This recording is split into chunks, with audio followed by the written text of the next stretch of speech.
আমার পেছনে যে গাছটি দেখতে পাচ্ছেন এটি বাংলাদেশের অতি বিপন্ন একটি গাছ, দুর্লভ গাছগুলোর একটি।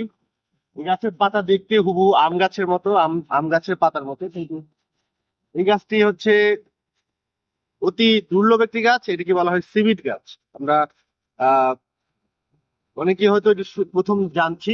গাছটির নাম হচ্ছে সিভিট গাছ। এই গাছটি আহ অনেক উঁচু হয়ে থাকে, পাহাড়ি একটি গাছ। আহ আমরা রমনা পার্কে এসেছি। রমনা পার্কে এই গাছের দুটি চারা রোপণ করা হয়েছিল কয়েক বছর আগে। একটি চারা এত বড় হয়েছে, পাশে আরেকটি চারা ছিল সেটিও অনেক বড় হয়েছিল, কিন্তু আমার মনটা অনেক খারাপ হয়ে গেছে দেখে যে এই গাছটা আহ আগাটা ভেঙে গেছে এবং হচ্ছে নিচে ডালপালাগুলো পড়ে আছে, খুবই খুবই বিপন্ন অবস্থায় আছে। মাত্র দুটো গাছ, ঢাকা শহরে আরো একটি গাছ আছে বোধহয়। এটা বাংলাদেশেই খুব কম গাছ আছে এবং এটা খুবই দুর্লভ একটা গাছ। এই গাছটি উচ্চতা হয়ে থাকে 40 থেকে 50 মিটার পর্যন্ত বড় হতে পারে। এটা বাংলাদেশ, কম্বোডিয়া, ইন্দোনেশিয়া বিভিন্ন দেশে পাওয়া যেত, এখন আসলে পাওয়া যায় না বলা যায়। আমি যদি এটা পাতাটা একটু দেখে আসলে কাছে আসলে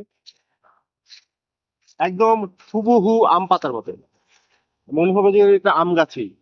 সিভিট গাছের ফলটা হয়ে থাকে উম, অনেকটা তেলসুর ফলের মতো বা শাল ফলের মতো, এটা ঘুরে ঘুরে ঘুরে নিচে পড়ে।